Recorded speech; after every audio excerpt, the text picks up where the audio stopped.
Open up YouTube on the side over here. Yeah, check if we're live. I think we're live. I think we Are are. we live? It says live. It says What? live. We're live. Oh my god. We are live. Crazy. One last Welcome. post. My bad. This is for you. This is on the There Discord. it is. It's Oh, so yeah. crazy. I have it up. This is our first time being live on Hey. Hobby Vomit. Is that right, Here man? we go. That's right. Oh my We did gosh. How does it Yeah. feel? It feels awesome. We had Chance for our first ever author interview, and we've got Chance back for our first ever live broadcast. That's big time. Mhm. Yeah, we've been chatting with a lot of authors. So you are our first. You are the Chunder Chronicles #1. Any ideas as to what you are this time? 2, the big one. The That's second. right. Yeah. Yeah. I only know that because I saw the video. Yeah. We're consistent here. Yeah. You know. Yeah.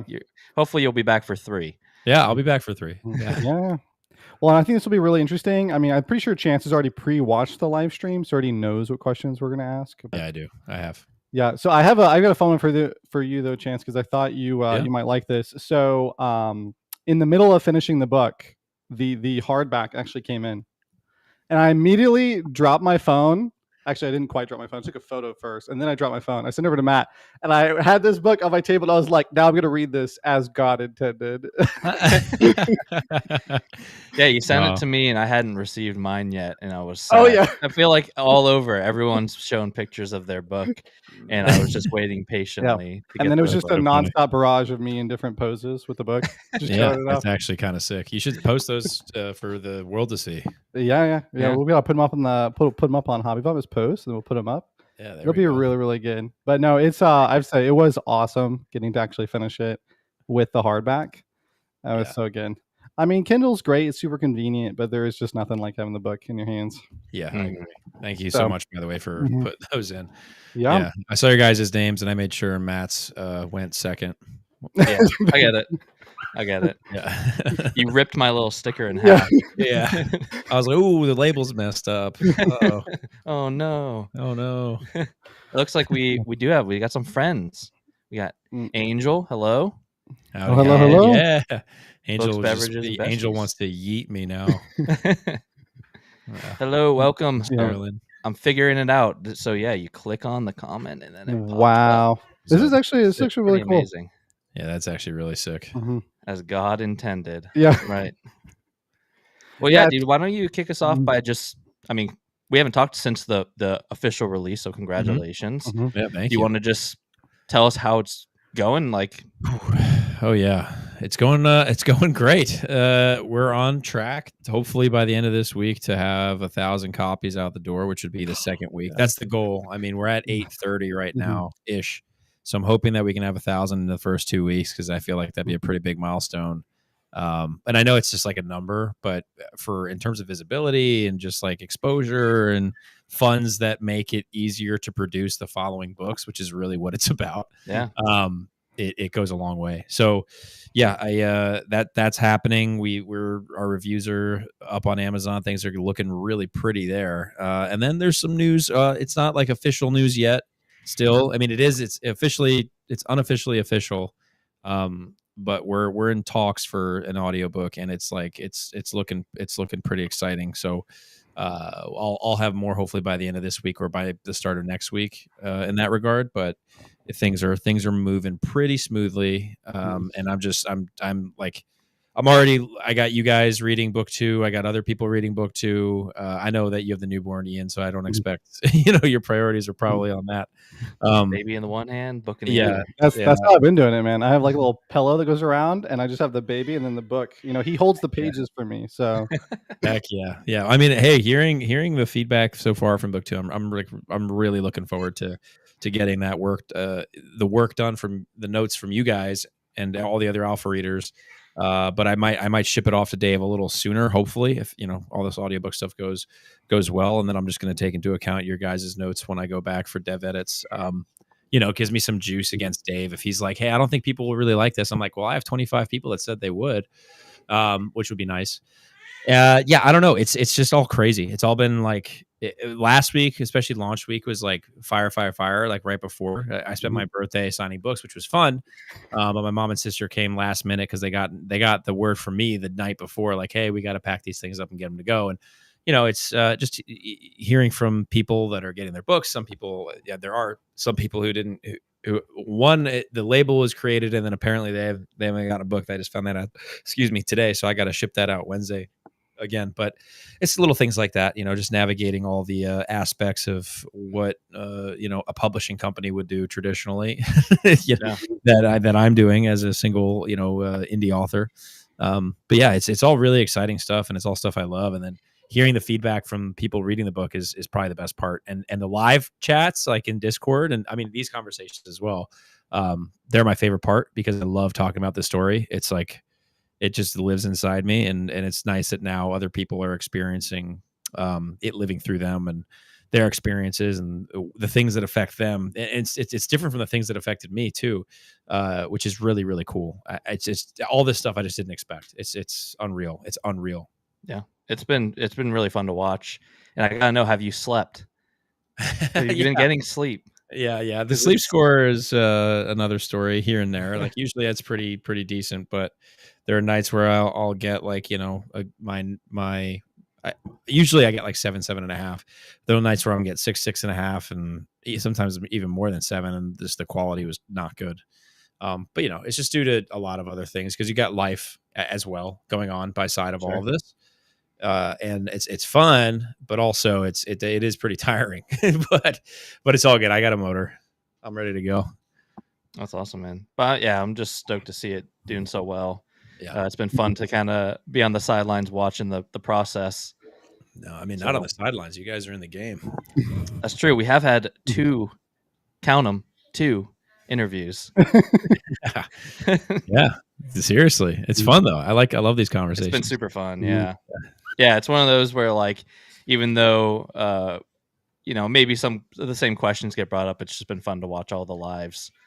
Yeah, I don't really mind the same question stuff because I feel like sometimes my answer, I like can discover different things, like talking to different people in the context that the question's raised. I don't know, and it's nice for me. It's cathartic in that way to sort of figure different things out about a process as I go to really reflect on it. But yeah, so yeah, I really don't mind. Yeah. Well, awesome. So we did have a comment earlier from Angel Nicholson. So congratulations, that's huge, and you deserve it. So definitely, just want to echo that. I mean, I know you were mentioning earlier about the 2,000 pre-orders. Like that's just a number, but I think overall, what it really shows is that people are really resonating with the story that you're trying to tell, and I think that's really awesome.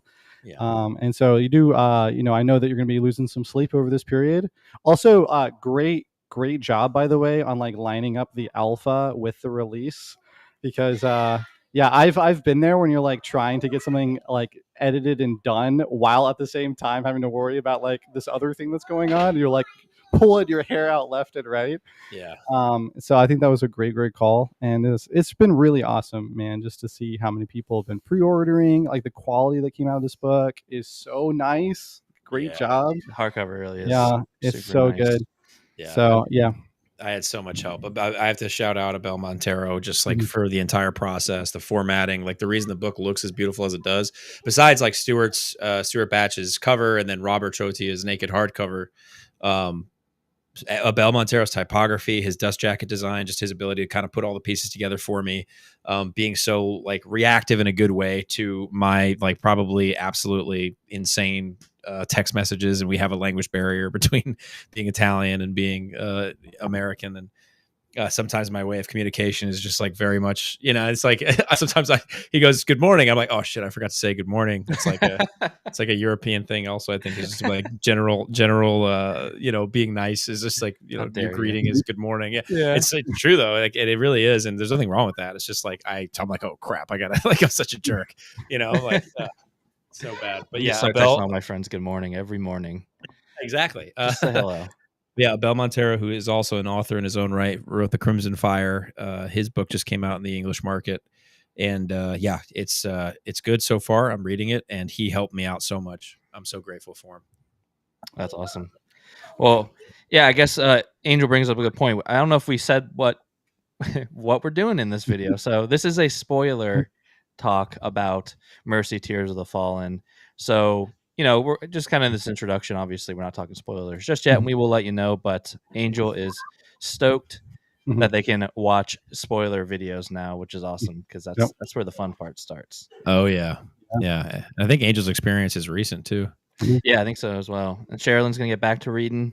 Yeah, migraine is gone. Nice, glad to hear that. Awesome. Yeah, so just to kind of layer a little bit more on there. So we do have a previous interview with Chance where we kind of discussed Mercy Tears of the Fallen, the first book of this sort of duology. I've got that right, Chance. It's sort of a first duology. There's going to be a book 1 and a book 2. Yeah, so there's books 1 and 2, and then that'll be sort of the goal is that summarizes a single arc of the story, and then 3 and 4 will be a second arc. The reason I'm doing 4 books is because it's a hard sell to convince people to get a 300,000 word book on their first go. Yeah. Yeah. And so there is currently the second to this Mercy volume that we're talking about today. That's currently in alpha review right now. As Chance mentioned, Matt and I are both on the alpha review. We are going to do our best to try to focus just on Mercy, Tears of the Fallen, book 1, which is currently available on Amazon. You can find it online. You can find it through Chance's website. And so definitely check that out. And so again, if you've not watched it, you should definitely throw some highs in there for Chance, give him big thumbs up and congratulations. But then you might want to bow out before we really get in the thick of things, and go check out our first interview with him. But yeah, we'll be kind of focusing on things now. As we move forward, Chance, I actually have a lot of questions. I may try to style them a certain way, like rather than saying, is this true of the world? I think I'm going to approach it more of like, what do you want us to think in this first volume? Okay. And that I'm going to do that because I have some ambitious questions I want to ask you, and you're going to be like, wait, I can't go into that right now, but I feel like I got to ask them anyway. So yeah. Well, I also want to say, without the context, if you can, if there are questions because you read book 2 and you're like, okay, now I can or you parts of book 2 or whatever, those would be the ones that I'll like try to identify. Yeah, I think we've tried to make sure I've ruled, any questions I had that I now have more knowledge of, I've cut those. So try and just keep it like, what was I asking when I was just reading, or what was it when I was just reading the first one? Try to at least, but yeah, feel free to stop us if we don't. Yeah, I'll give information as necessary. I think you guys know already from finishing the first book that I like to pick and choose where I drop information anyways. Yeah. Well, I kind of thought it'd be fun to kick it off. So spoilers, everybody. We're going in. We're diving in. If you've not read Mercy, we're crossing through Bond's Gate of spoilers. That's right. Yeah. Mux is we did the thing. No one got muxed, and that's no one got muxed. Thing. That's the big deal. Yeah. So if you've not read it, go ahead and sign off and go pick it up and read it, and then you can always come back and watch all these awesome streams later. But let's dive in. I kind of wanted to kick it off with a question. It's not the best interviewer question, but I am genuinely curious. Is there a question, because you've done a lot of these interviews now, is there a question that you're surprised hasn't been asked yet? Wow, that's a good one. No, nothing that's popping in my head immediately off the cuff. Nothing really that's coming to mind. Maybe just about the beginning of the book, and like I haven't been asked what's wrong with me yet. So that's well, that's crazy because checking my notes, that's actually my very first question. What's wrong with you? Oh well, there we go. I don't think anything. I'll get my notes from therapy and let you guys know. No, I think that's a good place to start, actually, because the beginning of the book, Ian and I talked about this when I'd already read it and he started reading it. It's not a traditional prologue, really. It's like a 3-chapter, 25, 30 page prologue, which is pretty long for trusting the reader to get like your hooks into them. Yeah. Structurally, I wanted to mirror the way that the story ended up becoming anyways. I wanted to mirror that, like, I didn't like, there was no intentional, like, I'm going to sit down and outline each act. Just naturally the flow of the story kind of came out that way. And I sort of think, looking back with, the ability of hindsight, that 3-act structure in the very beginning of the story, like, kind of helps me mirror and set expectations, because a prologue is supposed to do several things. You're introduced.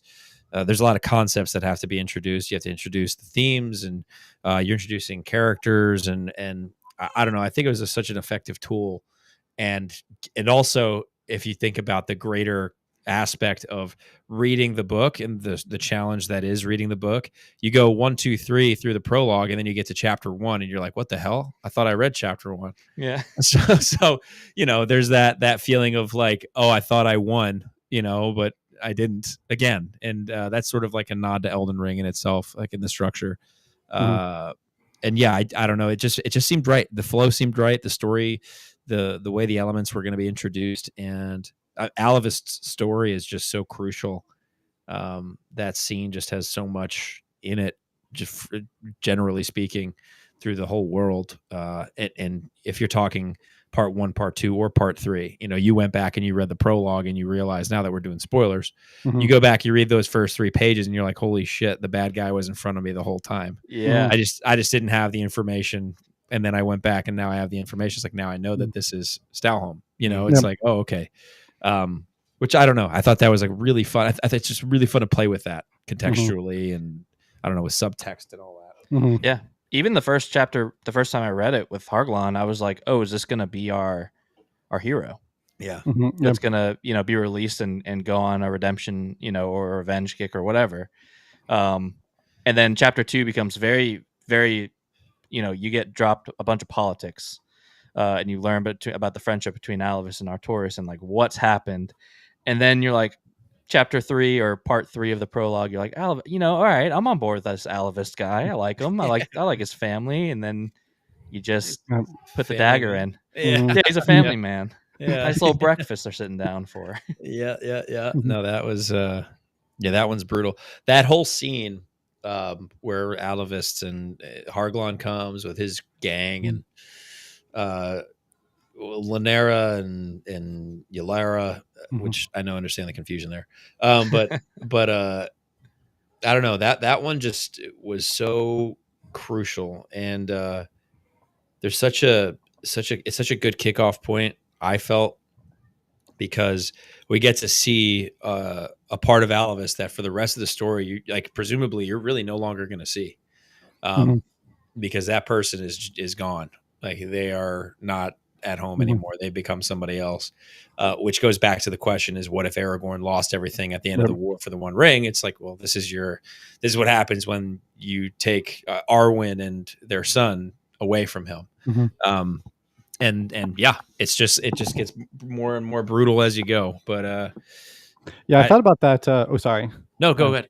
I thought about that a lot when we did our first interview, because we had kind of asked you to give your own pitch. And I remember 2 things you mentioned, which is like, what if Aragorn lost everything after the Battle of the One Ring? And then also you would ask, like, what if Frodo had turned? And so I was kind of got me thinking that, like, I guess in some sense, like, does Stalholm like represent sort of that aspect of it, of like, he has this clash with his father. Presumably he's the one like fighting against, this declared god, right? This emperor god, and he defeats him. So now this is the last arson, the last hope. It should be salvation moving forward. And it's like, actually, no. Yeah. Sort of unintentionally, because now that you're bringing it up, and that's a sort of a connection you're drawing, I think there is something there to that. Considering Stalholm's importance in the world, in Mightland. I could see that being an absolute sort of unintentional consequence of that question being asked to myself, because there's a lot that goes into, like, Sam and Frodo in Lord of the Rings, by all means, are like the people who save the world, really. And then you have your supporting cast, which are all major players in that world as well. And there are aspects that, I don't know, I try to take, not, again, this is just like my favorite things. In a lot of my mediums that I enjoy when it comes to movies, especially like Star Wars and Lord of the Rings, there's a lot of things that I took in a lot of dynamics between characters from those films that I carried over into my book, and I took the pieces of the recipe with a tweezer, picked him out and plopped him here, plopped him there, and we'll see. But the Stalholm thing, I can see that line being drawn for sure. Yeah.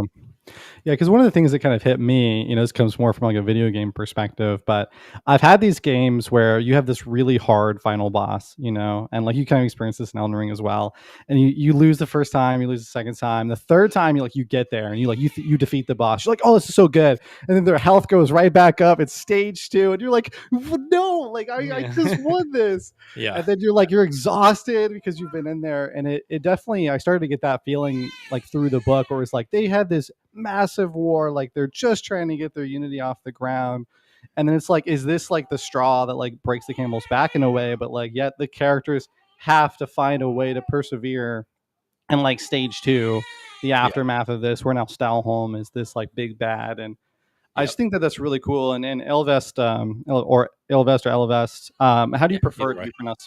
I say Alavist, but whatever it is, it is. Yeah. Yeah, an Alavist.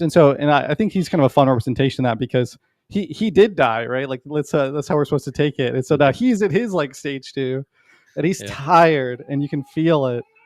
So yeah, it's an interesting resurrection. Yeah. Or resurrection, if we want to call it, right? Because Merrin, they have a conversation about it. Yeah. And Merrin kind of denies it. Yep. To the end. That he did not, in fact, die and was resurrected. He just got there in time. Yeah. Yeah. And subtext from Merrin would suggest, might suggest something different depending on who's interpreting it. Yeah. Merrin was such a difficult character to write because of how much he knew and how much he knows. And so there's a lot in there that I had to play with, because it's like, man, these thoughts would cross his mind, but at what point am I going to take his voice and sort of like, how do I interpret on page that like he's keeping things the best? And I tried to do it the best I could with the tools I had at the time, but he was a difficult one to go with. I think he handled it well. There definitely are some notes that I had taken down of some of his thoughts that I was like, this seems, and maybe this can lead into just the idea of like what this, there's a pretty major prophecy that is going on throughout this book. That, the 2 of golden eyes are going to basically lead them to salvation, lead them back to mercy. Yep. But throughout the, beginning of the book, Merrin keeps dropping hints of like, maybe he well, let me ask, how much are you okay with, it's saying stuff that's in the first book? Yeah. I mean, in the first book, it's all good. Yeah. Whatever it is. Merrin tends to say things that imply that he has either created this prophecy or is behind the prophecy, or obviously knows more than he's letting on, which is really, really interesting, because especially with his death, now it's like we are left, kind of in the same position as all these other people that know of this prophecy, but don't know, the origins of it or the specifics of it. Like there are 2 of golden eyes who we are to assume are Eravane and Alavis, but they're not the only 2 out there with golden eyes. So are they the 2? We don't know. And Merrin knew, I think. And I think that's an interesting thing, that the only person that knew, presumably the only person that maybe knew, is gone. And now we're going to have to just figure it out. Yep. The whole, I wanted to really play with that prophecy thing. It's like, it feels bizarre that one person can come up with something and it gets interpreted the same way from point A to the end, So I thought it would be really cool to do that and see kind of, because with that you can create so much tension in certain scenes with these unknowing characters, and I also love the idea of playing with what a reader knows in any given scene versus what the characters know, because I feel like that spectrum slides often in the book. There are scenes where you're like, I have no idea what's going on, and then you take the things from this scene that's in the other part of the world, and then you apply it to the scene you're currently reading, and you're like, oh well, this character doesn't have the context that I have, that I got from Anvia or the Isles. I guess you're not Mhm. really in Anvia in book 1, but that's sort of that play, I think, is a really cool thing. And there's a lot to do with that, with prophecy, and then just like sort of, I don't know if it's meta is the right word, but sort of just history in general of things passed through time and interpretation, and what was and what's known as fact, and then what really was, like perspective A, perspective C, and then maybe I'll say perspective B, like what really is in the middle there. That's always fun to play with. Yeah, there's a lot of well, actually, sorry, real quick before I do that, Angel has a theory. Their theory is that it is not Alavist, but his son, you say. Interesting. That is interesting. We got we didn't talk about that with the prologue. Is it Ube? Uba, yeah, Uba is the dog.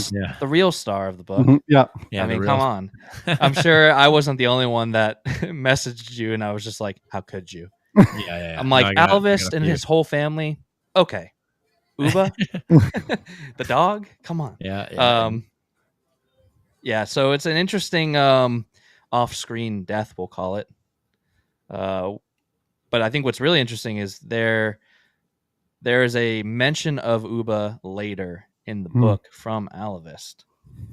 And then obviously if you read, we are talking spoilers, so the before or after, at the very end, they also kind of imply that they don't really know what happened to the dog and the boy. So it is interesting, that's a theory that's going around, which I think is fun. Is Eravane Alavist's son? Oh, you think Eravane is? Gotcha. I think I personally do. Yeah, I do. I think Eravane is Alavist's son. Yeah, you bulleted a ton of theories off camera. That one is Zachary Shea, I think, also shares that theory. I think it's interesting. I think it's really cool that people come up with these theories to see what happens. I like playing with the knowledge that the reader has, and I feel like interpretations also plays into that. I feel like there's a lot of things that I can sort of spoon feed, but the joy really comes from if it is or isn't true. It's like, okay, what happens next? Yep. That's always fun to play with. But yeah, I like that. I feel like I have heard that I've heard also that they think that the son's hiding somewhere, or he's going to be revealed. He'll be revealed at some point. Yeah, at some point. I could see that as like an unknown, which I thought was an interesting theory as well. Yeah, I don't know.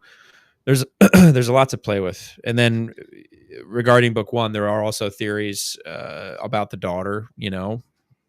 Considering what we find out about Lynera later in the book. Yeah.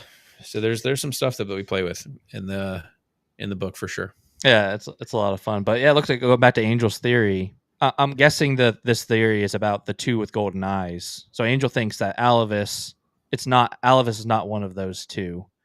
Yeah. Which is interesting. So I'm curious to hear. So that I think Angel then thinks that Eravane is one. I'm be curious to hear who they think the other is. I don't know who the two are or aren't, but we do get mentioned. Obviously, we know Salasmir is Eravane's uncle. Does have golden eyes, and man, do I want by the end of this book, we'll talk about characters, but I do think Salasmir is the best written character in the book. And his arc is really good, really great, and by the end he's taken on this power that he's craved, and he has denied it in the past. He finally gets it, and even when he gets it, I still think he truly thinks it's for good. I just feel like a redemption arc for Salasmir is coming. I would like for him to be one of the two, maybe with golden eyes. I think that'd be interesting. Yeah. Salasmir was the most interesting character, I think, to write. Specifically that scene where we are back on the Isles, we're in Sel Toban, and he picks up the power, he picks up the pain. That was one of those scenes writing where I took my hands off the keyboard and was like, fuck yeah. Like that was sick. Like, I don't know why it was sick. It's like not a good thing. Particularly. It's not a bad thing. It's not a good thing either.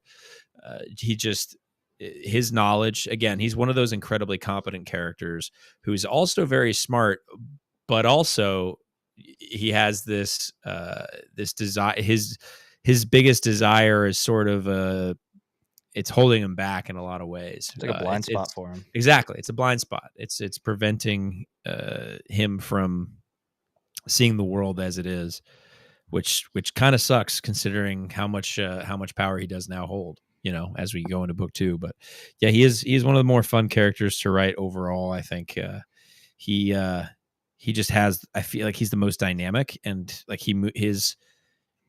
his ability to see the world, I think, is the most dynamic. I think his ability to change, literally dynamic. And he has so much depth, and there's so much, and it all does kind of tie back to grief as well. All these characters deal with grief in different ways, and Salazar, the way he deals with grief is like arguably very reprehensible. Yeah, I don't know. He was a very interesting character, right? Probably my favorite, which says, again, somebody would ask what's wrong with me, but yeah, I think he definitely has a lot that I enjoyed writing for some reason. I don't know. Yeah. Well, I'd like to ask you about one of the things regarding Salazar, because this also kind of comes into one of the other characters. I think it's Halvain. I think is how I'm pronouncing it. Yeah, Halvain. Yeah. Where there's an interesting parallel between those two. But before we kind of get into that, I'm really curious with the omen marks that they've been given, because by all accounts in the early of the book, we're sort of meant to understand that there are these people who can take on rune stones and be able to command various wills, and that in some sense it's like a birthright for them. But yet we have all of these people of high authority who have to forego it, and at least it seemed to me to be implied that they're supposed to, as a way of like humility, but also as a way of kind of making sure that the ones who should be the most humble, right, are not the most powerful in some sense. But I'm kind of curious with that, right, because this seems to be an element of the unity. And again, maybe this is one of those, is the reader supposed to understand, like, is Stalholm a significant figure in pushing that policy? Like, are we meant to understand that that's just part of like Stalholm's design, or did this come from somewhere else, like within the unity? I mean, you really see Telvath and how he and Stalholm got on, I guess. Obviously, not at the end of the book, it's a little different, but Telvath as the High King, when we meet him in the beginning of the book, him and Stalholm are conversing. You visibly see that happening. You see Stalholm, in one way or another, he's providing guidance. And I mean, he is technically the most knowing being on Maitland at that point, right? After all the other artisans fell. So his overall control of who gets marked and who doesn't. And then you have also this issue of all these people who were born rune-born, meaning they were capable of using the rune stones. During the reckoning, a lot of them ended up dying. So you have these true-born people who ended up dying, and now you have fewer bloodlines that have access to the stone, and because of that will. And so now you need to fill these roles in society, whether it's the Weavers, the Cleavers, the Ordained, or any one of the Kaladar who we can all digress from talking about like the orders of the 9. But you have these like holy warriors, and then you have these people responsible for innovation, and Stalholm is sort of the puppet master of all of it, because he's in charge of providing marks to use will if somebody's worthy of it. Book 2 kind of gets into that process a little bit more. It provides a little bit more context early on to how that exactly works. But it's safe. It is safe to presume that Stalholm had some sway over the consulars taking on these omen marks of honor in order to prevent these people in powerful positions from having will, because also they're put in these positions as consulars, having been the most proficient users of will after the reckoning. Whoever accepted, obviously, we find Alavist, didn't accept his role. Because I found the premise to be quite plausible, like throughout the book. But then when we get to Stalholm as God Emperor, it was just like, wow, isn't it super convenient that now he just gets to bestow upon his elect, right, this power that they had lost? I was like, oh, okay. I just thought that was really neat. Of like, you almost, I was telling Matt, it almost for me was like, you get this moment, and like, shouldn't he be opposed by these kings? But it's like now they're like the 9 men being given the rings of like they crave that power, and it corrupts them. And it's like, even though it has been an absence to prevent exactly this kind of thing, right, from them abusing this power, that loss and that craving is still there, so it still in a way corrupts them. I just thought that was really, really cool. Yeah, it's funny. There's a lot that I play with there in terms of the lore and the history, and who the artisans are and where they come from is also, I think, a question that I'm hoping is raised in the book, and it's not supposed to have an answer quite yet. It is something that I do, stories that I want to tell with that, to play with later. But yeah, the artisans being all powerful and there being only one left. It's and then you find out how I'll call him dynamic, but how storied Stalholm's past is, of having to kill his father in order to prevent sort of this overwhelming use of Stalholm's people that they recall. He essentially saves them, and then there's some parallels there, in the world and in the history that we'll sort of uncover as we go. And history repeats itself, and the past, rears its ugly head sometimes.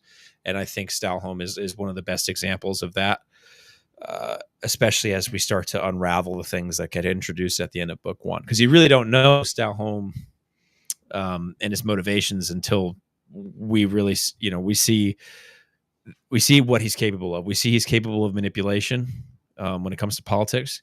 We see he's capable of like provoking blind loyalty, right? And we see how far that stems. Him becoming God Emperor, and he doesn't even necessarily call himself that. He's like, no. This is what people say about me. Yeah, exactly. Yeah. But he's smart. He's one of the more intelligent characters that we don't get a ton of information from. We start to get questions from him because we're like, why? What's going on? What's happening? Yeah. I'm curious because it seems like at the end of the day, this was Stalholm's goal, right? Was to basically put himself in this position. But I'm curious because he just like so smart that he uses the attempted assassination of Viala and plants that on the king. But also, to really drive that home, he mentions like, oh, Telvath, his concubine, was murdered on the White Sands, and like that's his motive. That's his motivation for doing that, because if it's because of Ilonadin, who is Viala's father, like his blindness that allowed that death to happen. So he's almost like taking revenge. How much of that was like, I'm curious how much of that Stalholm knew, because that's another interesting thing about Ilonadin is we learned that he has not given up he's not taken on the Omen mark. He's I think the only consular who hasn't, or one of. Yeah. And so part of me is just like, why would Stalholm allow that? Because it seems like he'd know. And so all of these like pieces, I'm just like, how much has he been manipulating from the beginning? Or did this opportunity present itself and he's just like, oh yeah, I'm going to use that because this is like juicy. Yeah. That one I think is up for interpretation. Simply just because of Ilonadin's motivations, I think are rather vague towards the end. We just know like his reputation, really, at the end of the story. We don't really know much else. But we see him and interact in a political situation, and him kind of using the tears as a bargaining chip, and then turning it around on the party that he sends after, or enables, to go after the tear in the mountain. And all of it is sort of, there's information going around, and people are playing with some of the same information, and people are playing with similar information. It's not quite, maybe it's not the right information. That whole theme is throughout. And Alanadin and Stalholm's relationship, it's another thing of like ultimate, like absolute power. He can, I'm trying not to give away too much for book 2. Yeah, that's okay. Stalholm and what he wants, who's willing to, who's willing to have blind loyalty, and if there's loyalty that maybe isn't necessarily as blind, he might pull those things into question and make some changes if he had to. Yeah. I like it because I think that's the fun part. Is it could go either way, and even if we are supposed to know one way or another, it's still fun to just think about, well, how's it gonna? What are the repercussions of this? What are the consequences of this going forward? Angel is very curious, and I think Ian and I are as well. We can talk a little bit about Dulo, because Dulo is like, he's not in the book very much, right? But super important, and one of the coolest scenes in the book. We'll talk about favorite scenes, but I mean, like, how can you read that shape-shifting scene and not love it? It's just fun and awesome. But I'm also curious to see what role Dulo plays, especially with, as far as we know, Dulo does not know about Marin's death, and they're lovers. We learn as well. Yeah. And I don't want him to find out ever, because it's gonna break him. It's gonna break me, and like, we don't need it. Dulo is one of those characters that introduced himself to me that just kept nudging me. Sort of the way that he's presented in the book, like you hear his name a few times before you meet him. And sort of what uncovers, this goes back to Marin and how difficult it was to write his scenes, and how much he knows. Dulo is privy to some of that information for sure. Just by the connection of how they relate to the red marked, and how they navigate, and how they navigate together. Settlements. Dulo's responsibility is sort of just like, I love the idea of a traveling, maybe an unassuming traveling merchant. He's a half-tell. He's half tell, half Nomlin.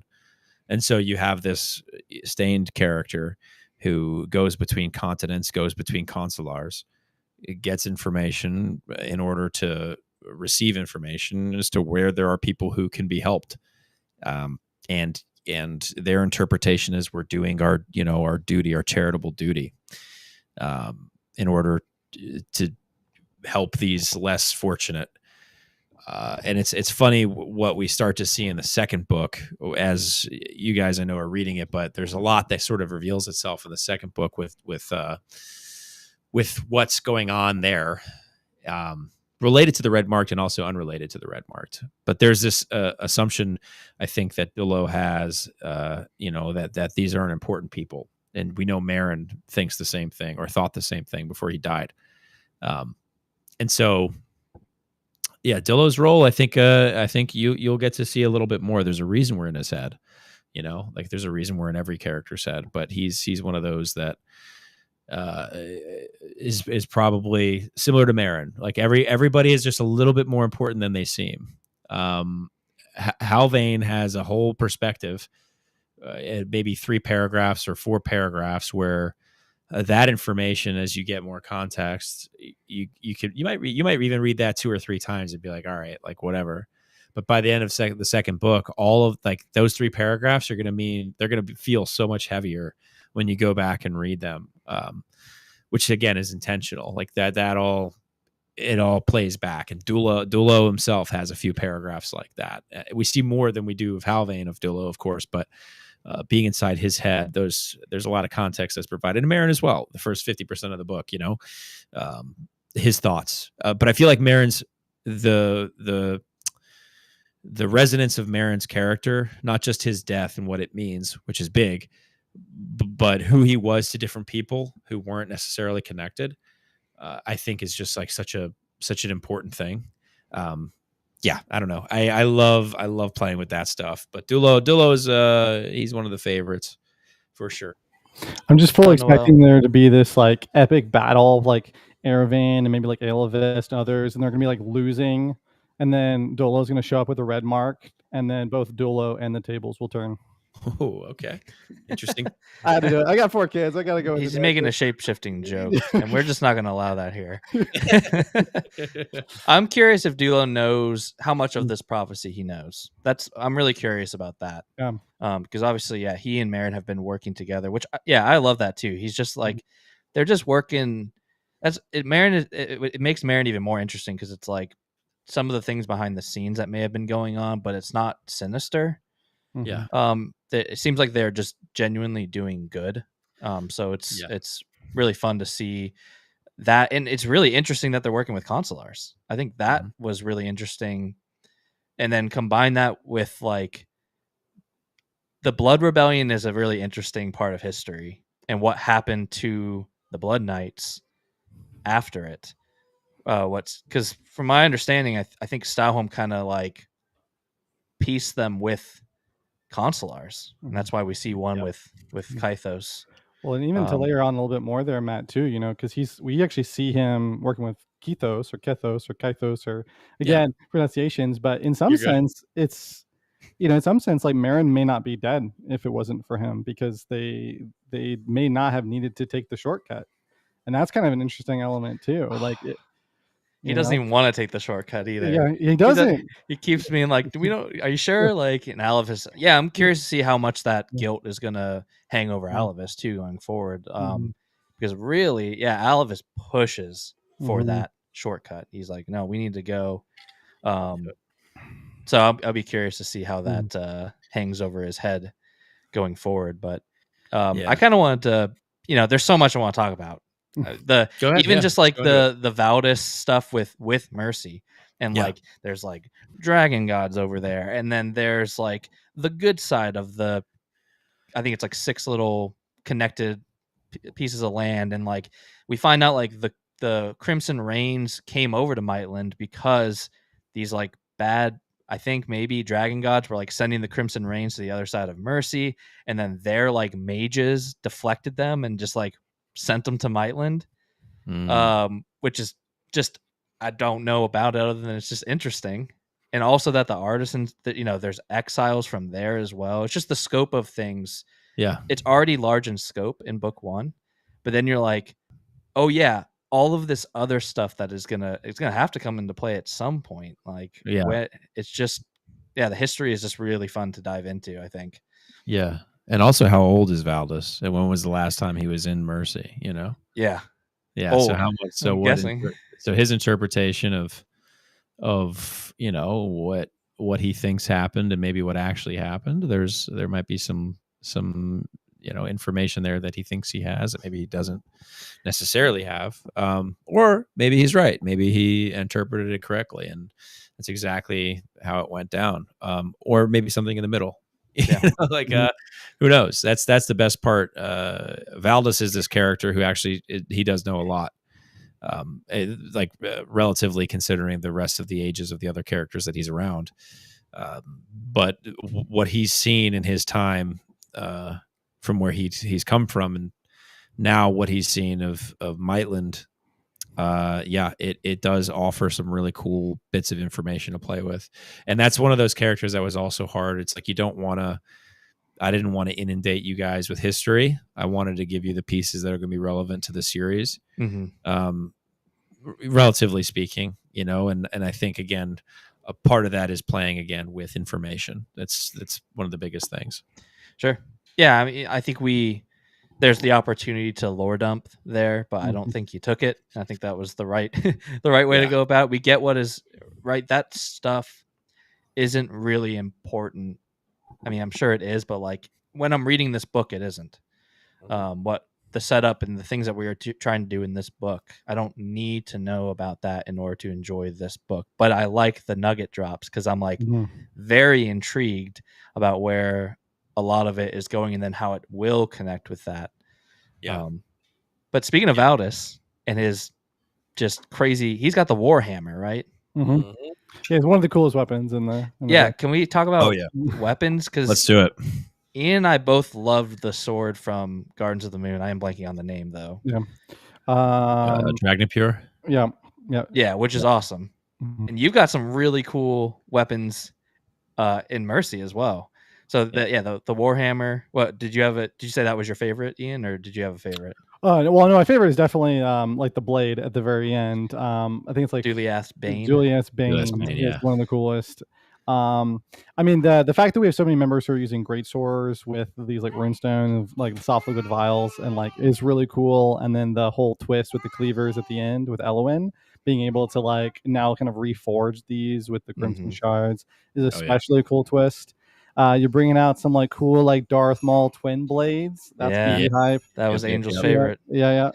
That is a great But there's just something awesome about like cool, almost prophetic, like fate forging great blades. It's just like that's kind of how like Dragnipur is, and like that's what it feels like the Bane is. It's just like this is a sword to like forge fates. The Bane is crazy. Yeah, because like the other swords, they're cool, they're strong, but the Bane, I mean, that's like the thing, right? They swipe it once and 1,000 people die.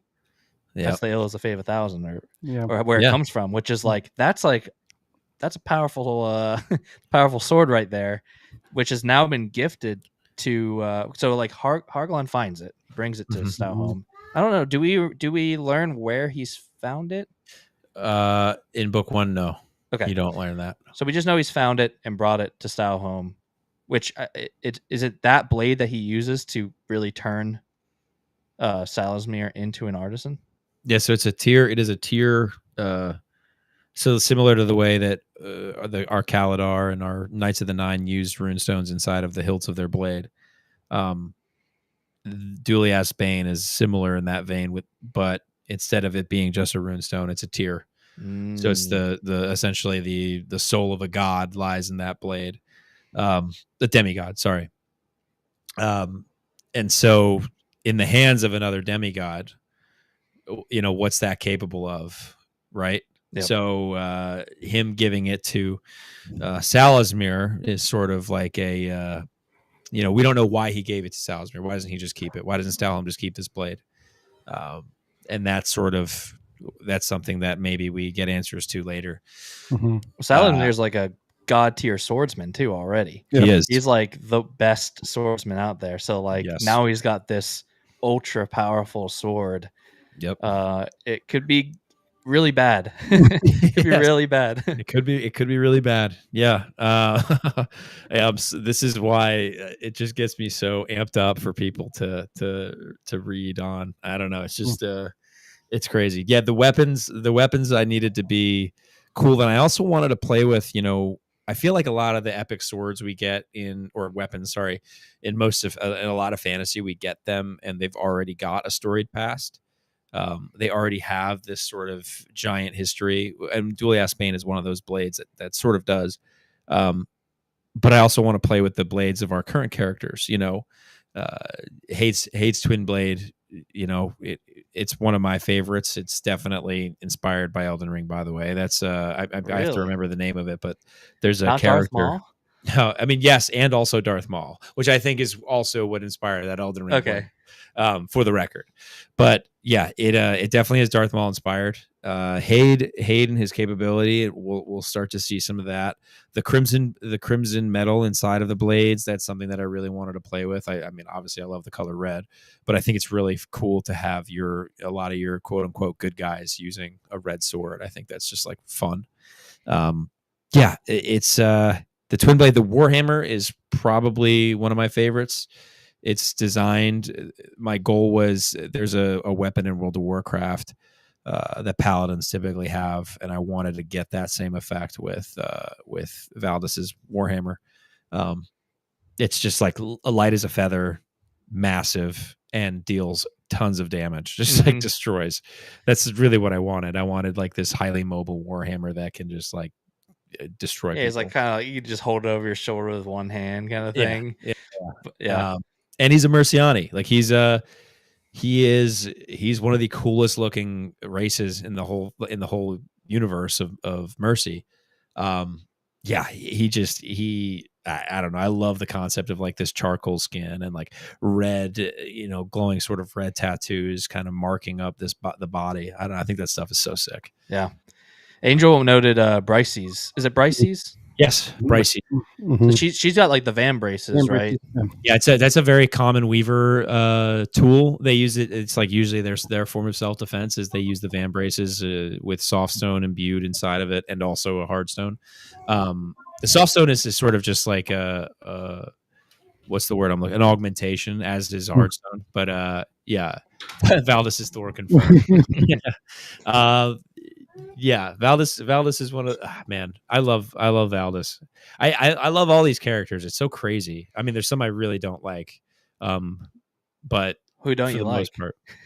Oh man, the like nasty ones. That's all I'll say. Like I don't know, the slimy ones. Even though like Salismir can kind of be considered slimy, his ability to change, his dynamic nature. Yeah, he's constantly conflicted. Yeah. Exactly. Like, what's the right thing? So you want to root for him a little bit, right? Whereas like Kythos kind of feels like he's already too far gone in a way. He is, but man, I feel bad for Kythos too. Like I get it, man. Like probably not the best way to handle grief. Oh yeah, no. Probably just say what did Noelle say? She wants to know if you ever played Fiesta. No, I don't think I have. Fiesta Chance. No, I haven't played. You never played Party Chance? No, yeah. No. Oh, speaking of WoW, Fiesta. Something from World of Warcraft? Mm-hmm. I don't think I have, unless she's referring to expansion, and that's like a. I've never played World of Warcraft, so I have not. I love World of Warcraft. I don't know Fiesta. I don't know if it's in it or But yeah, least favorite character. My least favorite character are the bandits that Dulo eats. Are the what? The bandits that Dulo eats? All of them. Yeah, that's fair. Who is like your least? Particularly crass. Viala didn't like her very much, and I didn't either. Who was your least favorite to write? I don't actually have an answer to that. Even my even Kythos, who just is like, so he wants people to feel his pain. That was just, I don't know. I don't have a least favorite to write. I don't ever get in one of my characters' heads and I'm like, I don't want to be here. Yeah. If I'm in their head, it's usually for a purpose, and I feel pretty good about being there because there's a reason I'm there, and I like discovering why. Sometimes that's one of the most fun parts about writing, I think, is discovering why you're in that character's head in that moment. Like, why did the story guide me here? Like, why are the beats taking me in this direction? And it's so fun. Even though Kythos was fun because we got to see a lot of the world and a lot of the aspects of the world that sort of expanded the story in a great way. And I mean, the first time we meet Salismir, we see that too. The first time we meet Shernali, we meet Sivan's and Alatu's father. We see something that expands on the world a little bit. We get more context of what the reckoning was by seeing it firsthand, like these characters who were turned vile, and then we come to find out, not everybody that drank the water stays vile. It's like, they might be marked up by it, but they have autonomy, they have freedom of choice, they get back consciousness, because Uwalin was one of those characters that went through that, and he comes out the other side with help of an artisan, of course, his brother Marin. But I don't know, that the dynamic of all that is just really fun to play with. I don't have a least favorite. Noelle's least favorite is Slimesmere, which is hilarious. Slimesmere, yeah. It's so good. Yeah, he's pretty funny. I give him that. So speaking of sorry, Ian, go ahead. I was going to say, like, because we had talked about, you were saying that the band's your least favorite, but that definitely is still like one of the coolest scenes in the book, I would say. Scene. And the other one, I was joking with Matt about this, but yeah, when Salismir or Slimesmere does become an artisan, That part, I actually like. That was a really cool part. I definitely had this moment though that just cracked me up because he kept doing the like, "Do you accept this power? Do you accept this pain?" And then like the slashes down the shoulder blades, and then like the "Do you accept this power?" And then it's like through the heart. Yeah. But then you did it again for like, "Do you accept this power? Accept this pain?" to like give off the sword. But my mind was immediately like, "What else is it? Like, is he gonna get decapitated?" Like, he was in his heart. It was just the final. It was the final. What is that? The rule of three. I think I broke it. Did I break it there? Technically, it's two shoulders and a heart, so I feel like you're still fine. But but I think I broke it because it's two shoulders, a heart, and then it was. Do you accept the one more time? For the sword. Yeah, which I think I don't know. That's something that I learned from Game of Thrones cinematography, like with the Battle of the Bastards. I don't know if you guys are familiar with that scene, but you play with the shot of 3 arrows sailing through the air, and it's like, oh, okay, and the tension's gone, and so there's this like thread that you can cut with the rule of 3. It's fine, but yeah, I hope I played it well with that final breaking that rule. Yeah. Well, and it's a very like cool scene because there are a lot of, and this kind of leads into one of the questions I do want to ask you before we finally have to go at some point. But there is a really great element of your book one that you find a lot of book ones for fantasy, and I think you did it really well, which is you set expectations and then you bust them. So like we don't know how many artisans there are, but then we now can see that there are more artisans. At first we think that when people are blighted, like with Kent, for example, they have to be killed. Like, blight, you are now a zombie, like you got to go. But then say no, actually, like they can make it back. Which of course also opens up some really interesting intrigue with like Lanera, because we find out in the before and after, so to speak, that like she has some semblance of consciousness trapped in that dark angel. So another one I want to ask about was the tears with Marin, because we see Marin with a single tear down his cheek when he dies to the Trollth.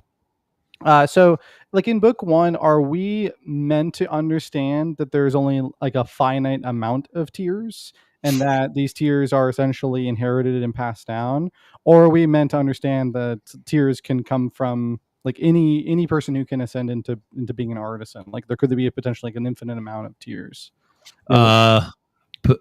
Potentially. I because artisans are the only ones capable of creating them to our knowledge. How many ever artisans there are, or how many ever tears there could be. So, and all we know is that when an artisan gives up their tear, their mortality comes back. So there's offering it up. At what cost, for what reason, who knows? Every artisan has their own motivations, but we know that. We also then find out when we find that information out, soon after we find out that Stalholm, you sort of the realization comes in. It's like, oh, Stalholm is the last remaining artisan. Like that's kind of crazy, right? Like what happened to everybody else, and why is Stalholm the only one left? And yeah, I don't know. It's an interesting. It provides a little. Again, it's just a little bit more tension. Marin, he seems to have some pretty good knowledge as to what the tiers are and where they are / were. And yeah, I think you're going to see that kind of come into play again later. But what we know now is effectively how many ever tiers there were artisans. That's all we know. That's the only information that we have. Yeah. Real quick before we move on, we are at the hour mark. I don't know if we probably should have chatted beforehand, but are you one to you want to Ian? Are you still okay? And I got the kiddos. Okay, well, cool. Yeah, I wanted to talk quickly about one thing I found really interesting. If you see me looking over here, I'm just looking at my notes.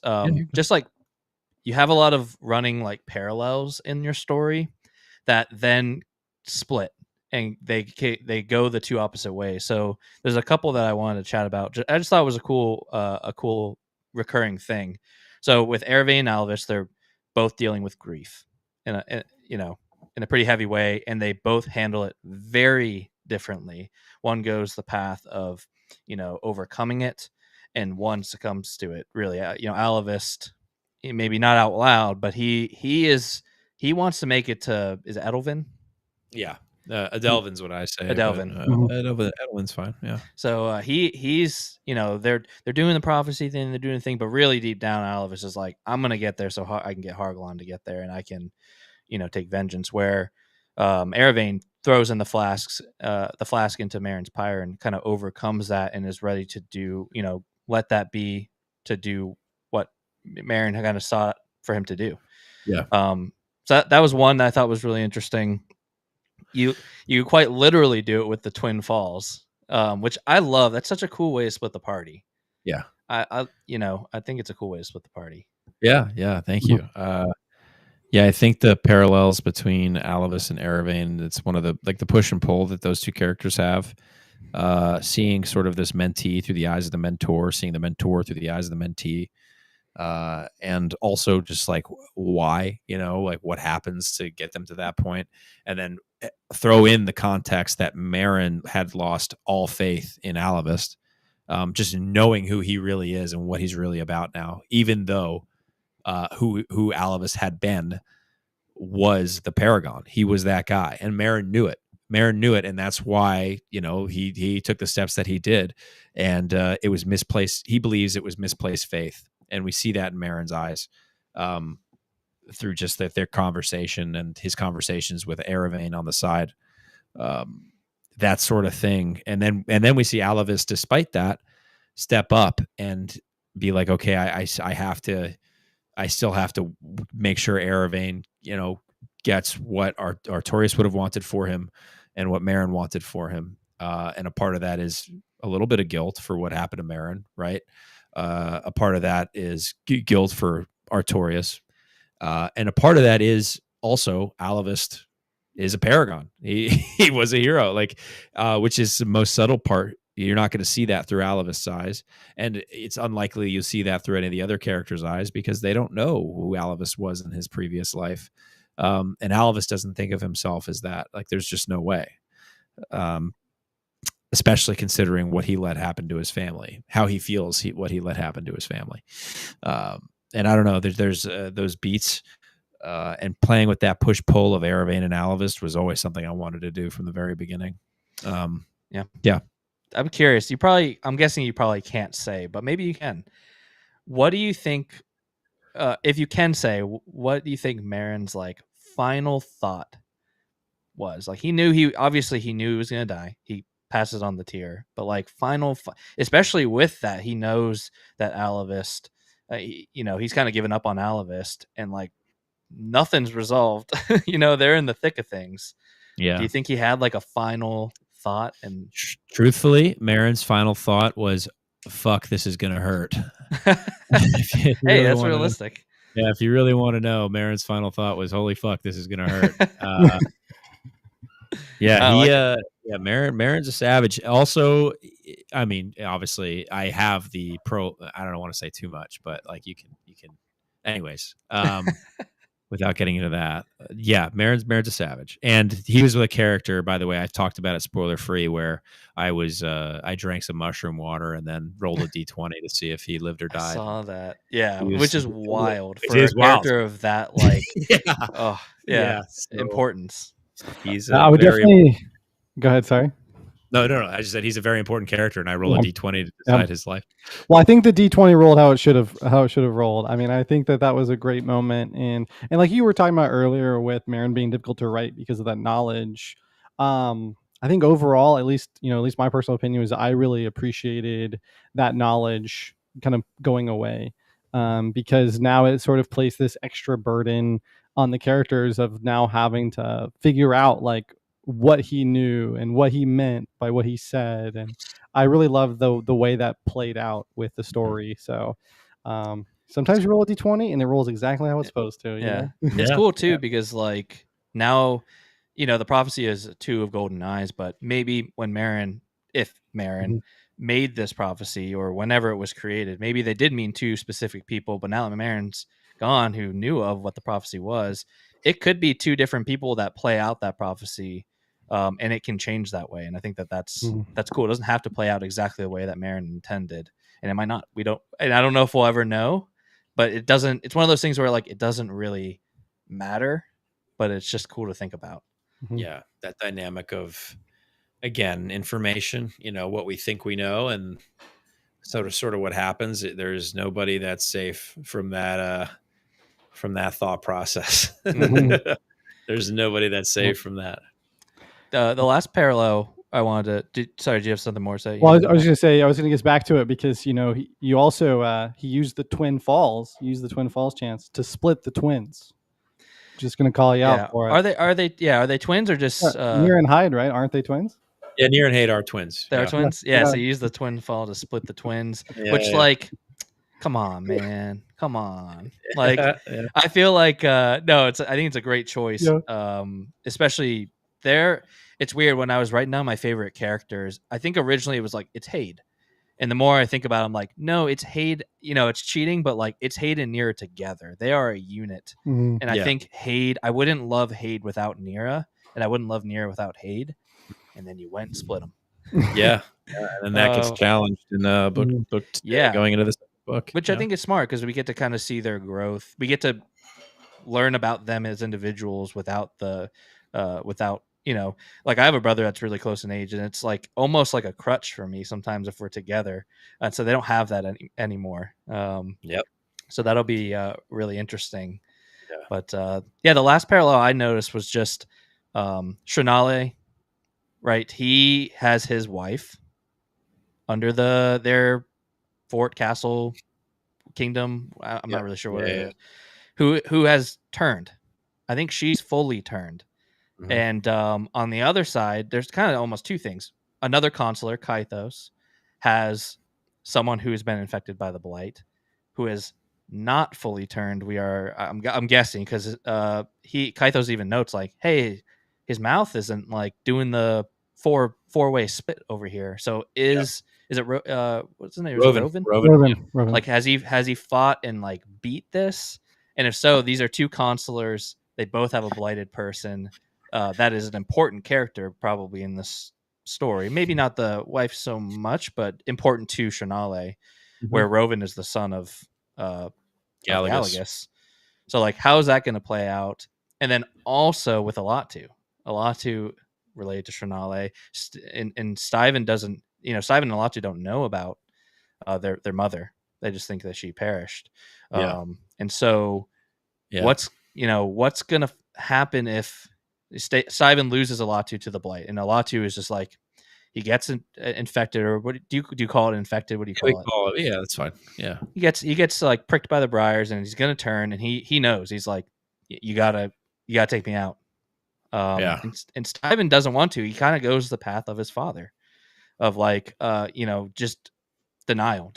I don't, maybe we can fix this. And Alatu's like, you gotta take me out. And so I think Stuyven's gonna live with that guilt. And what's gonna happen if and when he finds out that his father was keeping their mom alive, and they could have maybe tried to keep Alatu alive too. We don't know if Alatu could have beaten it. He could have. Yeah. Yeah, that's going to be an interesting one. That's one of those plot lines that has ripples. It's so subtle, even going into the second book. There's a few things that I put in there like that just sort of like line any scene with these characters now with tension, just because it now exists. Like that sort of information exists, and that tension is always going to be there, and I kind of like playing with that because at any given moment the ball can drop, and in some circumstances, will the ball drop? I don't know yet. Sometimes I still have some discovering to do as we work in the early stages of this of going into the second book. But there are some plot threads that just provide tension while also providing like major. Like the first time we see a Vileborn really is Shrinale's wife. Yeah. Right. In the chains and down. That's the first time we ever see what that looks like. It doesn't look good. Yeah. And so like for a bigger, like if we scale that out and we start seeing what else comes later, we can go back to that and be like, okay, we saw that. That's what it looks like when it's like, oh shit, this is like shit has hit the fan. This is no good, versus seeing somebody who is in a cage outside of the cavern who went through it and is okay, right? And then we also start seeing that, like you said, like Rovin's mouth hasn't split. So there's just like little things that the ripple effects of Shernali's scene and the wife, the payoff isn't necessarily, maybe it's not between Stuyven and Shernali. It might, the payoff might be something else. That's not to say that payoff won't come or it won't be there. But there's multiple bits and pieces that it plays into. I think that's life. I mean, like sometimes, I kind of read fantasy almost like a history book sometimes. And like, there are threads of history that you don't learn resolutions of. And like, that's okay. It doesn't mean they're not important to like history. Yeah. And like, that's, not everything has to have a payoff. It's just fun to, think about. It is. Yeah. What would happen if they do? Another one is Elteria and Viala. Mm-hmm. What happens if Viala finds out that Elteria was the one that sent that assassin? Yeah. Like, what is going to happen? That's not going to be good if she finds out, because they kind of start to bond at the end there. And I like, I kind of like their bond that they start to form at the end. Especially because they both went through that traumatic event of witnessing Salasmir go through that transformation, which is probably scary. And they didn't know it was going to happen. They're like linked to him pretty significantly. And so I think they're going to latch onto each other. Yeah. And Elteria knows how and why it happened, right? Like relatively speaking, she knows that there has to be some sort of sinister aspect to it, just based on the very fact that she was the one who sent the assassin to kill Viala, to get back at Alanadin.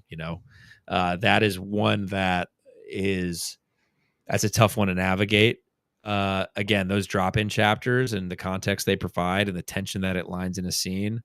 If you're Elteria, like, what reason would you have to tell Viala that you were the one that sent? No, you wouldn't. Yeah, realistically, it's like, I don't care how good of friends we are. Like, I'm never telling you I sent an assassin to kill you. Yeah, you kind of got off free. Like, yeah.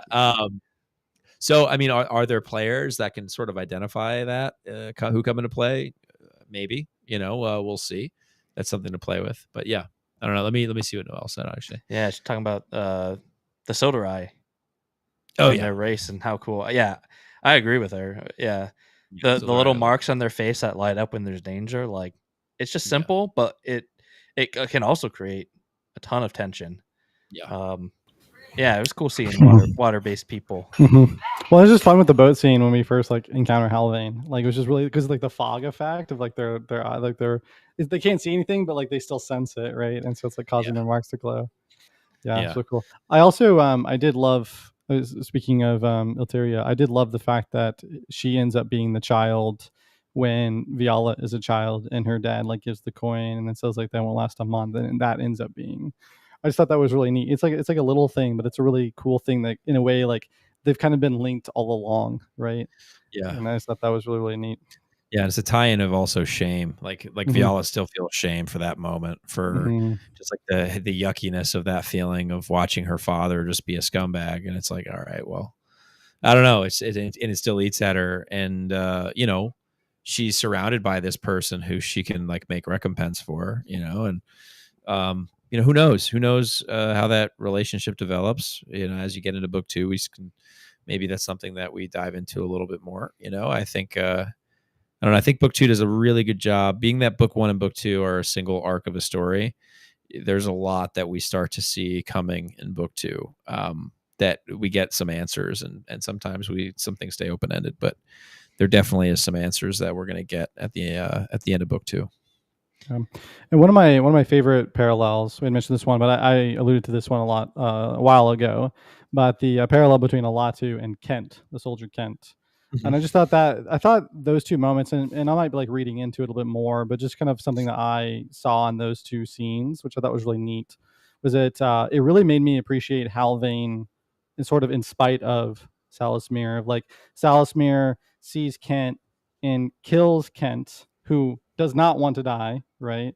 But he kills them, and it's mostly out of fear. Like, they're afraid of the blight and like what it does to people.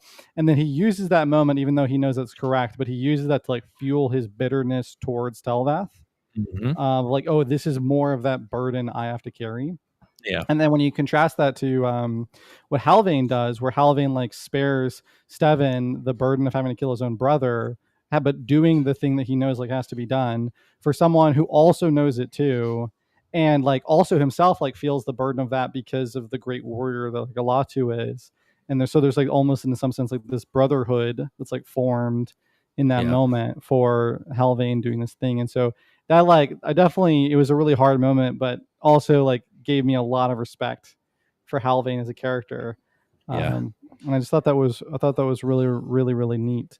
Now I don't know if this was also part of the intention with the Blight, but I do think it's really fascinating that the Blight almost represents this kind of like inversion in your world, where the more powerful you are, the more dangerous it is.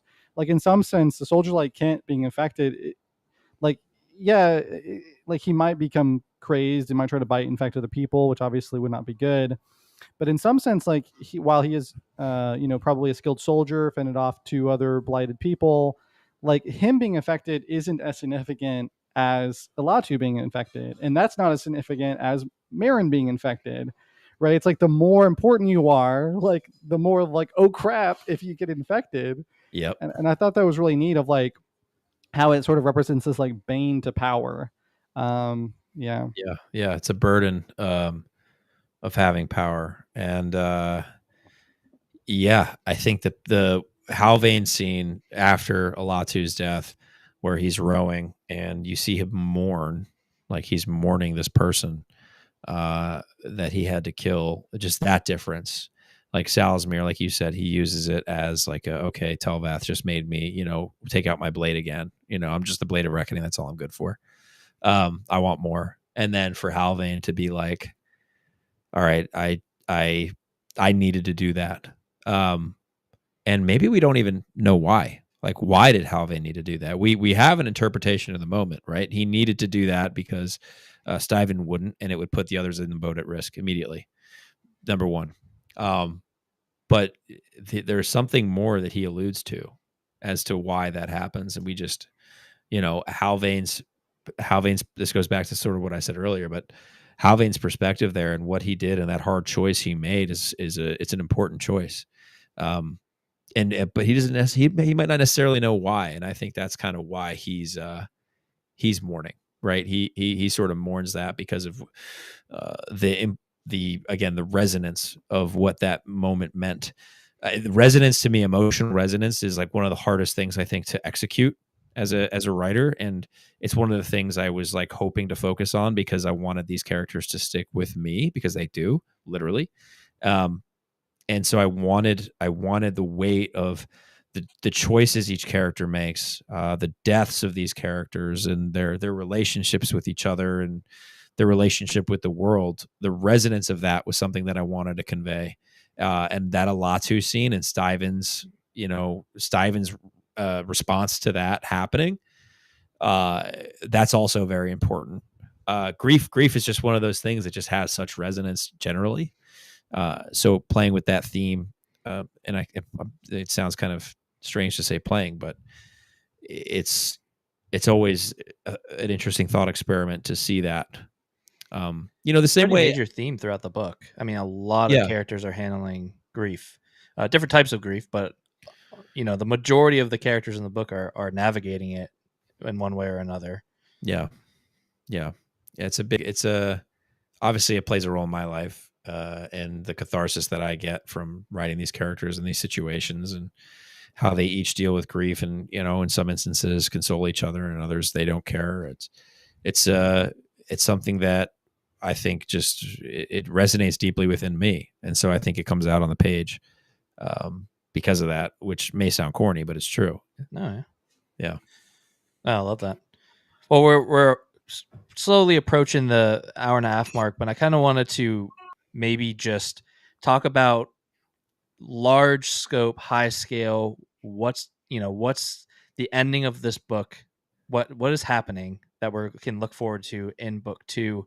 And if we have, really mostly Ian, because I've started book 2, any predictions going into book 2 of what we might think? If you're okay with us saying predictions, go ahead, shoot.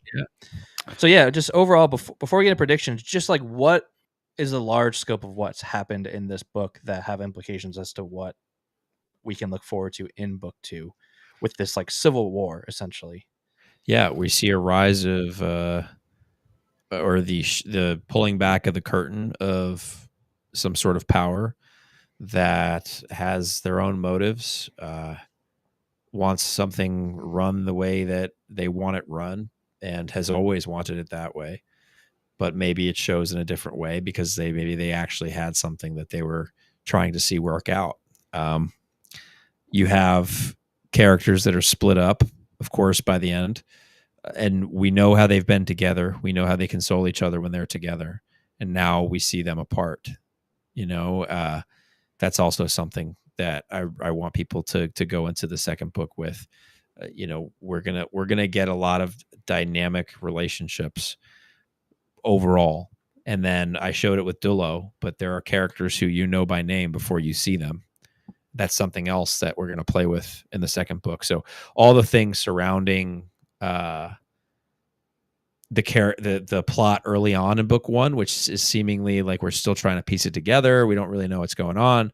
That all sort of comes to a head in the second book, in terms of just like picking up, okay, this Kythos and Galagus's children and the Stained and the downtrodden that Cilia wanted to care for. There's a lot that we start to see come to fruition in the second book. The first book, overall, we have a quest. Was it accomplished? I don't know. I still don't know. Maybe, like yes and also not no.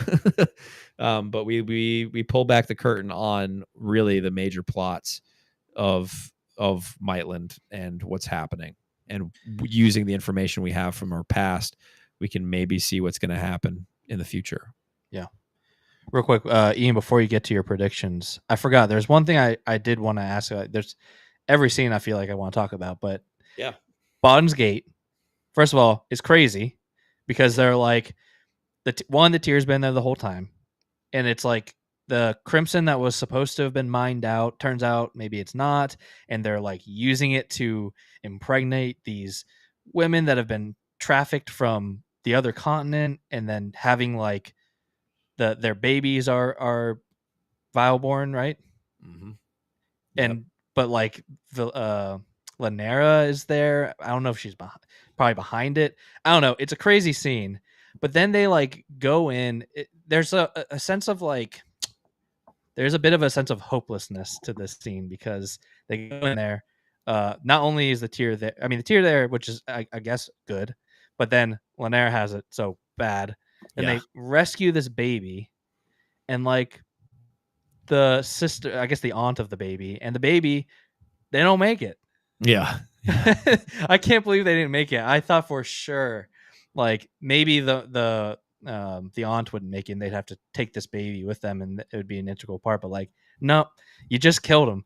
And I look back, and I'm like, man, what was the point? Not in a bad way, just like, man, they must feel hopeless at this point. Like, that's a pretty brutal scene where nothing good, Kalanua loses a son. They lose some people. They get split. Like, what did they gain from going there?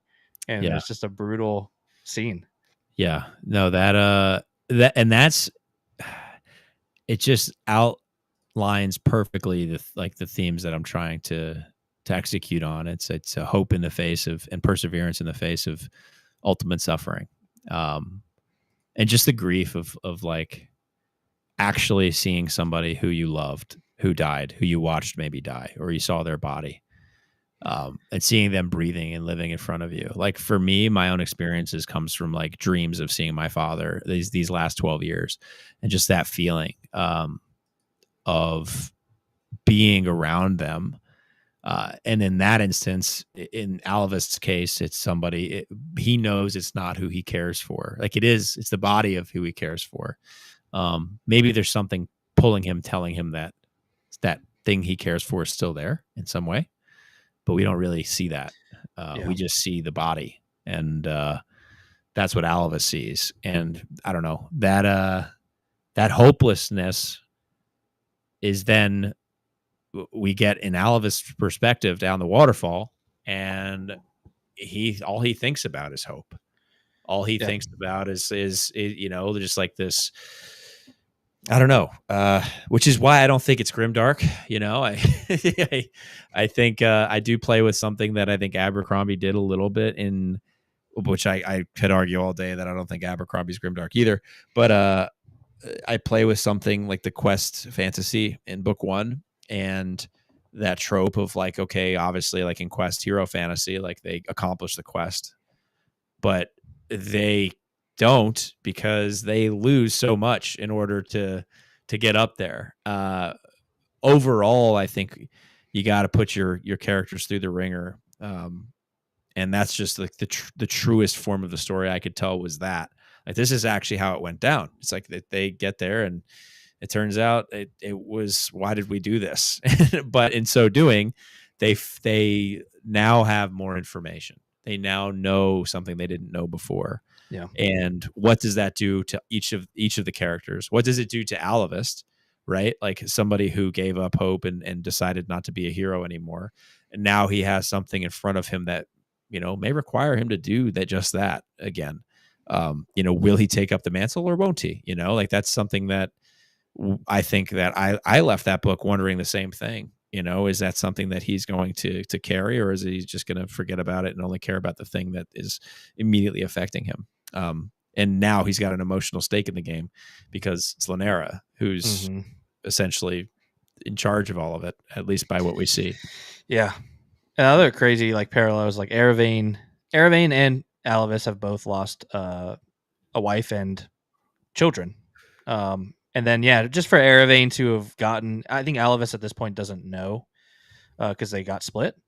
Yeah. But Eravane, who has, lost his wife and unborn child, to then just lose this woman and this child again, it's just like, oh man, it was brutal. But Angel, so can we talk about how fast the gestational period is? And like, it is crazy. It gave me Stephen King vibes. That whole like down in there with like the hospital, almost like hospital beds, and like they're like hooked up to the crimson in the walls, and like these like quick pregnancies, and very like Stephen King. It was a cool scene. Yeah, book 1's definitely got a lot more horror in it than I think book 2 does. It's like horror quest fantasy, whereas book 2 I think we get a little bit more into the military fantasy. A lot of politics in book 1 too. Yeah, a lot. Yeah. Oh yeah. Which is awesome. Yeah. It's it covers a lot of ground, and I just think you have a story of this scope. It's like you have no choice. You got to kind of get into those things. Yeah. Honestly, if I had to pick a favorite part, I loved the politics of the world. It was just fun to see who's on whose side and where things are going. Yep. But all right, Ian. Sorry he'd say something and then I'm like, oh yeah, no, you're good. Oh yeah. But yeah, I'm curious because I've talked with Chance already about kind of what my predictions are for book 2. But I'd love to hear and just ending book 1. You have not started book 2 yet. What do you think is gonna? What do you think is gonna happen?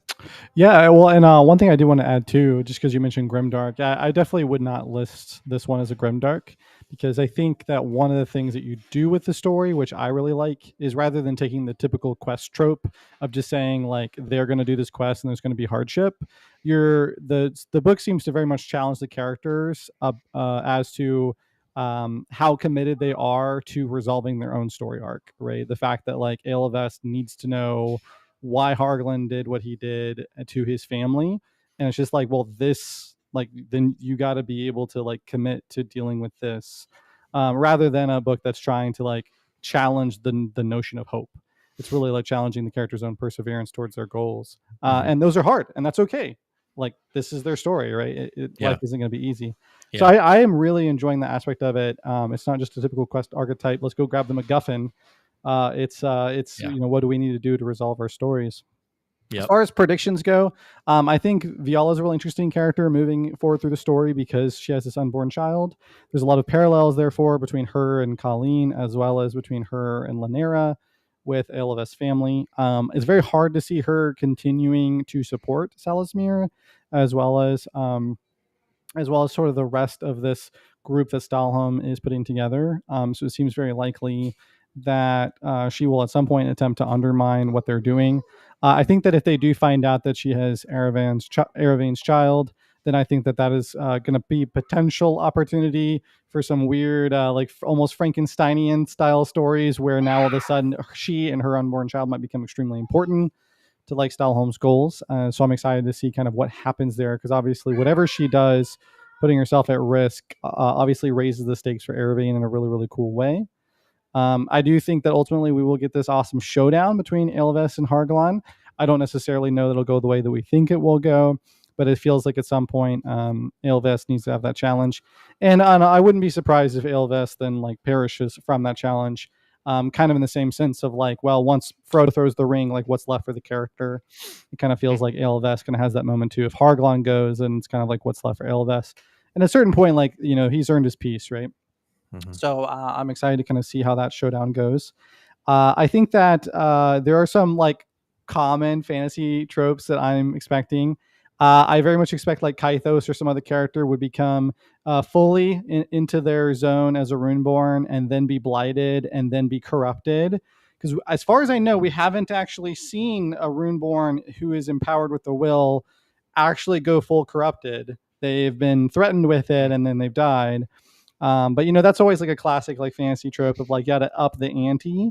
And so now we've seen different characters get blighted and become like that, but we've not really seen that Runeborn. On the same side, while we have seen Lanera with the tier, we haven't seen someone with the tier like an artisan, like let's say Stahlholm or Salasmir, become blighted as well. And we've been threatened with it many times. We haven't really seen what happens there. So be interested to see how that goes. I'm also really interested to see if this story becomes kind of like a Marin's vision versus a Stahlholm's vision in book 2, because we talk about Stahlholm being the last artisan, but he really wasn't, because Marin filled that role. And while we could say, well, you know, but Marin like wasn't one of the artisans, Marin is very old as far as I can tell. He's quite old. Mm-hmm. And so him becoming an artisan, it wasn't like it happened yesterday, right? It's a pretty significant event, and he's been operating in secret, even though he knows that, and building his own vision, which involves these Vileborn, the Crimson Marked, or obviously Stahlholm has been doing the same thing, or at least as far as I suspect that Stahlholm is involved in what we saw at Bawden's Gate. And so it kind of seems like there's this clash over Marin's vision and who will execute that versus Stahlholm's vision and who will execute that. Obviously, I know which team I'm rooting for, but but you know, but it does seem like ultimately there's like these two clash of ideals. I really want to see how that comes together. I'm interested to see too when this started with Stahlholm.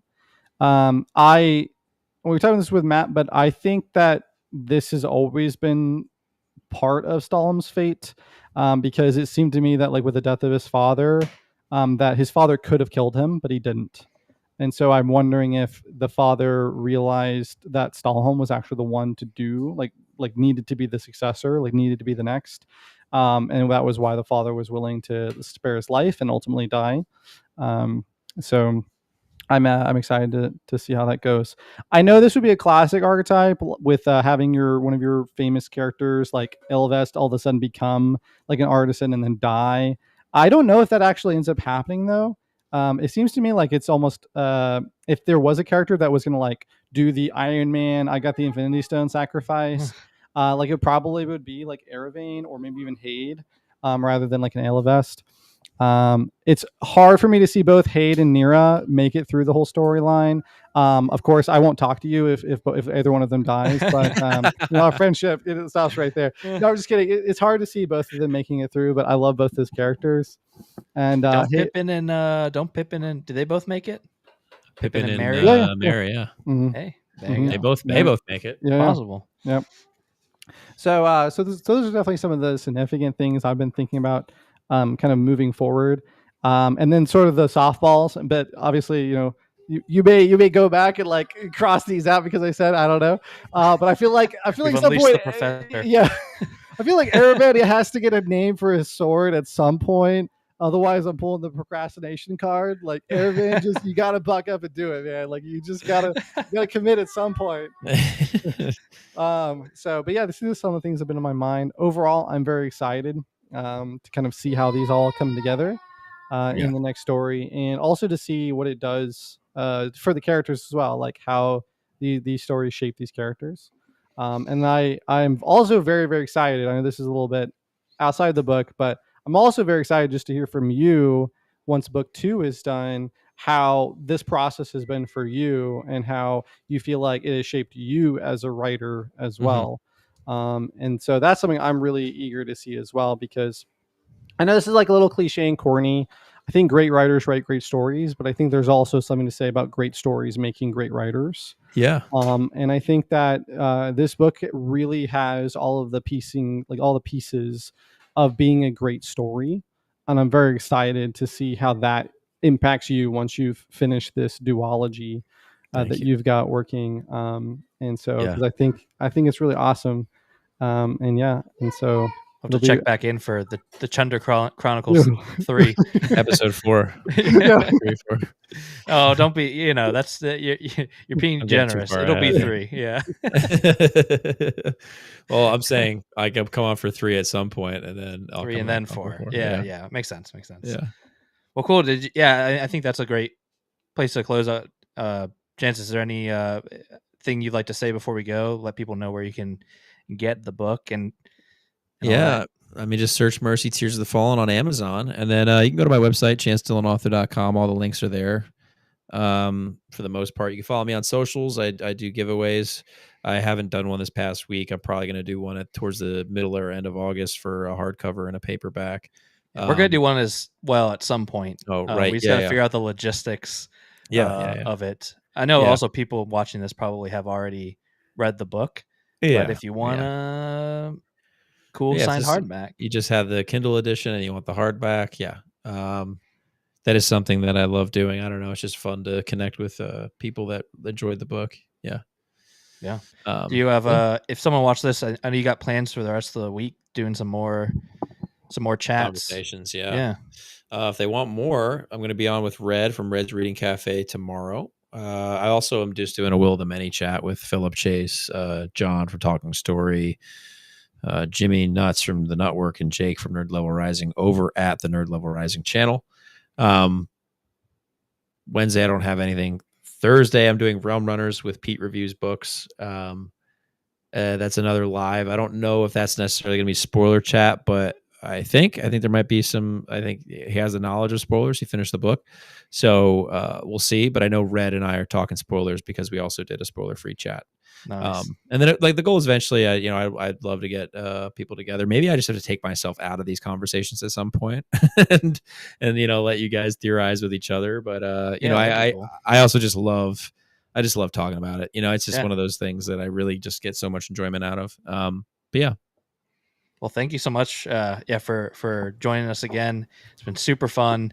For those who joined us in the chat, thank you for stopping by. And if you watched it on the, I don't know what it's called, VOD replay, I'm pretty hip to the lingo.